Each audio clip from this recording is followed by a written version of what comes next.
PhD ഉണ്ടോയെന്ന് ചോദിച്ചാൽ PhD പുള്ളി ചെയ്യുന്നുണ്ട്. കിട്ടുമോയെന്ന് എനിക്കറിയത്തില്ല. ചെകുത്താൻ്റെ കുന്ന. പാലസ്തീൻ കിട്ടിയില്ല, ചോദിച്ചു വാങ്ങി. തോമസ് അച്ചായൻ. സീക്രട്ട് ഏജൻറ്റിനെ പറ്റി എന്താ അഭിപ്രായം? ഒരു അഭിപ്രായം ഇല്ലെന്നേ. എനിക്ക് നേരത്തെ തന്നെ അഭിപ്രായം ഇല്ലാത്തൊരാളാണ്. കാരണം ഇവൻ്റെ വീഡിയോ ഒക്കെ ഞാൻ പണ്ടൊന്ന് എന്താ പറയണ്ട 1-2 വീഡിയോ ഒക്കെ ട്രോളി കൊടുത്താ. പിന്നെ അത് കഴിഞ്ഞ് ഇവൻ വന്ന് പരിചയപ്പെടുകയൊക്കെ ചെയ്തപ്പോൾ ഞാൻ പിന്നെ മോശമില്ലെന്ന് വിചാരിച്ച് നിർത്തിയതാണ്. അല്ലാതെ ആള് കൊള്ളാവുന്നതുകൊണ്ട് നിർത്തിയതല്ല. പിന്നെ അധികം അങ്ങനെ പിടിക്കാനും പോകത്തില്ല. ഇവരൊക്കെ ഈ യൂട്യൂബ് പരിപാടിയിലുള്ള അധികം ഞാൻ കാണാറില്ല. ഒന്നാമത്തെ കാര്യം എനിക്കറിയത്തില്ല. JVT ആയിട്ടുള്ള കേസ് തീർന്നോ? ഇല്ലില്ല, അത് നടക്കുന്നുണ്ട്. തീരും മിക്കവാറും. അത് എപ്പോഴേലും തീർന്നോളും. തീർന്നാലും തീർന്നില്ലേലും പ്രത്യേകിച്ച് കാര്യമൊന്നും ഇല്ലെന്നേ. സീക്രട്ട് ഏജൻറ്റ് ഗോസിപ്പാണ്. അതിനകത്ത് ഏറ്റവും വലിയ കോമഡി എന്ന് പറയുന്നുണ്ടല്ലോ, ഈ JVTVയുടെ ഏതോ ഒരു കേസ് തള്ളിപ്പോയി. അവൻ വന്നിരുന്ന് കുറേ എക്സ്പ്ലനേഷൻ വീഡിയോ ഒക്കെ ഇടുന്നുണ്ടായിരുന്നു. അതെന്ന് പറഞ്ഞാൽ ഇവനോട് സാക്ഷി പറയാൻ വരാമെന്ന് പറഞ്ഞ ആൾക്കാർ പിന്നെ വന്നില്ലെന്നേ. അത് ഭയങ്കര കഷ്ടമായിപ്പോയി. എനിക്ക് സഹതാപം തോന്നി.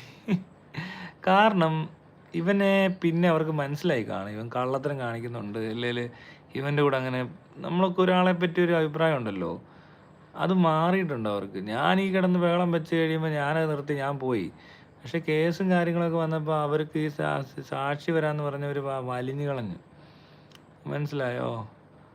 ഇവൻ്റെ കൂടെ ഒന്നും വരാനും കൊള്ളത്തില്ല. ഇവന് വെറും തറ പരിപാടിയല്ലെന്നേ. ഇവനെയൊക്കെ ആരെങ്കിലും സപ്പോർട്ട് ചെയ്യുമെന്ന് എനിക്ക് സംശയമുണ്ട്.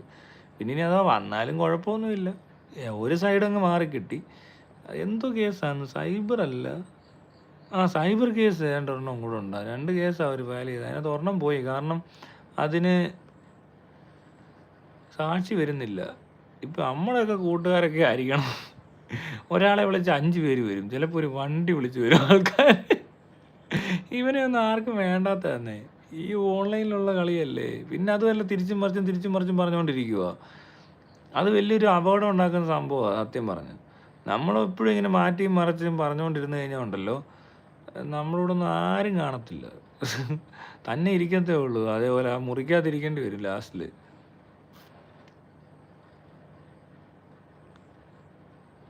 Which is the best YouTube channel for you? For me it's mister Balan. What's yours? എനിക്ക് അങ്ങനൊരു യൂട്യൂബ്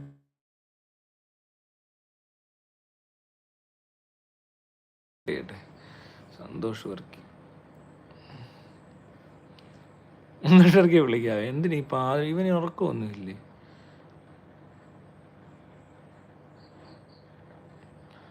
സന്തോഷ്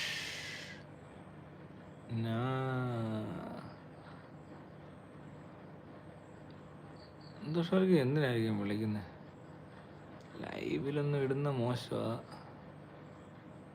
അതുകൊണ്ട് ചോദിക്കാം എന്താണെന്ന്. എന്നിട്ട് നമുക്ക് ലൈവിലാ സ്പീക്കർ ഇടുവാന്ന് പറയാവേ. Just for horror. പാവാ. അതിനെ പിടിച്ച് ബാല അടിച്ചെന്നേ. ഒന്ന് ആലോചിച്ച് നോക്കി. ബാല 2 പ്രാവശ്യം വീട്ടിലിട്ട് അടിച്ച്.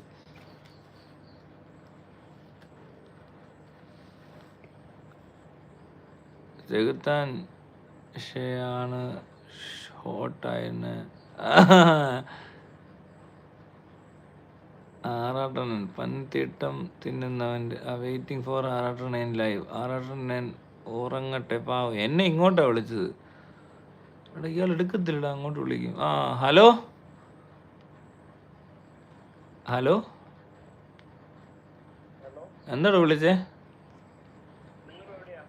ഞാൻ വീട്ടില്. യാ, അറിയില്ല.